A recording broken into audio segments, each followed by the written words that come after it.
네, 이 오마이뉴스의 김종성의 히스토리가 굉장히 다른데 없는 보기 어려운 그런 좀 약간 희한한 내용들을 다루네요. 재밌어요. 그래서 오늘을 요거 두 번째 제가 하나 읽고 있는데요. 너무 재밌어서 같이 나누고자 합니다. 라면이요, 라면. 이 지금 식량 위기가 곧 다가오고 있지 않습니까? 식량 위기가 예고됐던 것은 1년도 넘어요. 사실 온다 그랬는데 이제 드디어 오는 건데, 자 보십시오. 이게 라면 있죠, 라면. 이게 라면의 기원에 대하여 미국 제국주의와, 근데 뭐 미국 신제국주의죠. 근데 뭐 미국이 제국주의라고 하기는 좀 그런데 하여튼간에 미국이 영향을 받았다 뭐 그런 내용입니다. 원래는 인스턴트 라면 하면 일본이 아마 그 지초인가 봐요. 이라시아마이세 하는 걸 들어보셨죠? 일본의 수저라면 집에 가면은. 근데 이제 그렇게 하는 게 아니라 집에서 그냥 먹는 거. 20세기 최고 일본 상품으로 꼽을 정도인데, 김원준 변리사가 2003년도 쓴 대목을 보면은 2000년에 일본의 후지 종합연구소가 2000명의 성인 남녀를 일본 성인 남녀를 대상으로 20세기 최고의 일본 제품을 조사했더니 예상외로 라면 1등. 먹는 게 최고라는 거죠. 2위는 가라오케, 3등이 헤드폰 스테레오, 4위가 게임기, 뭐 이랬답니다. 네. 그래서 1958년 8월 25일부터 인스턴트 라면을 시판한, 와, 엄청 오래됐네. 일본의 안도 모모후쿠 니신 식품 사장. 역사가 오래됐군요. 이게 인스턴트 라면 63년 전인 1958년도. 제가 태어나기 훨씬 전부터 이게 참, 이 라면, 인스턴트 라면이 있었군요. 이게 어떻게 기원이 되냐면은 미국이 하위 동맹국들에 대한 식량 원조를 통해서 만들어진 거라고 그러네요, 이게. 네, 보십시오. 이렇게. 초기에 라면이 인기를 얻은 곳은 라면과 더불어 한국, 타이완이다. 라면 이거 엄청, 이거 한 4인분 끓였나 보다. 네. 한국, 일본, 중국. 인스턴트 라면은 미군이 주둔했던 국가들에서 인기를 끌었대요. 이게 미군이 주둔한 지역과 라면이 인기를 끈 지역이 그저 우연히 일치했던 것이 아니라고 합니다. 2차 세계대전 이후에 미국 정부가 고민한 게 농산물 재고인 처리하는 건데요. 너무나 많이 남아도니까 특히 밀 같은 거, 밀로 대표되는 잉여 농산물이 이게 처리를 하는 방법 중에 하나가 하위 동맹국들에 대한 식량 원조다 이렇게 돼 있어요. 그래서 2003년도에 이호철 경북대 교수의 논문을 보면은 이게 설명이 되어 있는데 미국의 잉여 농산물 도입의 역사적 의의라고 이렇게 질문 통해서 몇 가지 방법 중에서 가장 이 지금 소개하는 방법이 많이 쓰인 방법인데요. 이거예요. 상대국 통화를 받고, 예를 들어서 일본이면은 일본 엔화, 한국이면 한국 원화를 받고,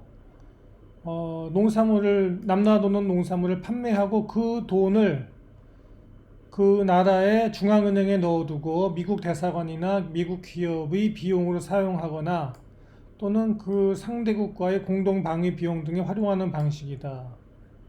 이것도 아주 지니어스한 방법입니다. 아주 기발하네요, 방법이. 둘째는 상대국의 빈곤층 등을 위해서 농산물을 무상으로 증여하는 것. 그것도 어차피 처리하는 거죠. 세 번째는 남는 잉여 농산물을 전략 물자와의 교환 등을 위해 처분하는 방식. 넷째는 달러를 받고 판매하는 거. 근데 이제 돈이 없으니까 동맹국이 장기간의 외상 거래로 빌려주는 거죠. 돈을 일종의. 근데 이 첫 번째 방식을 쓰니 써서 하는 게 제일 많았는데, 네, 그러니까는 상대국 통화를 받고 미국산 농산물을 수출한 뒤 상대국 중앙은행에 대금을 예치해두는 방식이 가장 흔했다. 네, 근데 이제 이렇게 하면은 밀이 너무나 많이 들어오면은, 그죠? 그 나라가 이제 농업 기반이 취약해지겠죠? 네. 미국 농산물의 군사력을 배경으로 상대국 시장이 넘쳐 흘렀기 때문에 상대국 농업은 약해질 수밖에 없었다. 뭐 그런 부작용이 있었겠네요. 네. 해외 식민지를 발판으로 경제적 팽창을 도모하던 일본 제국주의와는 달리 2차 대전 이후에 미국은 해외 군사기지를 발판으로 확장을 도모한다. 동런던 대학의 교수인 국제정치학자 포카스에 의하면, 포카스군요, 포카스. 한때 우리는 제국주의를 식민지의 숫자로 가늠하였다. 그러나 오늘날은 식민지는 해외 주둔 군사기지 수로 변모되었다고 말한다. 저는 뭐 제국주의란 말은 동의하진 않아요. 하여간에 뭐 그렇게 편이 돼 있는 것은 뭐 그대로 읽기로 하고요. 하여간 이렇게 되니까 밀이 남아 도니까 일본 정부에서는 미국산 밀을 어떻게 처분할지 고민하지 않을 수 없었다. 빵을 만들어 먹다 일본에서 물리니까 지겨우니까 그 다음에 이제 그 국수를 만들다가 튀기기 시작하니까 이제 이게 라면이 돼 버렸군요. 네, 그래서 이런 과정을 통해서 1958년에 치킨 라면이라는 인스턴트 라면이 일본에서 시판을 되었는데 이분이 바로 최초로 이 라면을 만든 분이군요. 나이가 꽤 많으시죠 보니까. 네.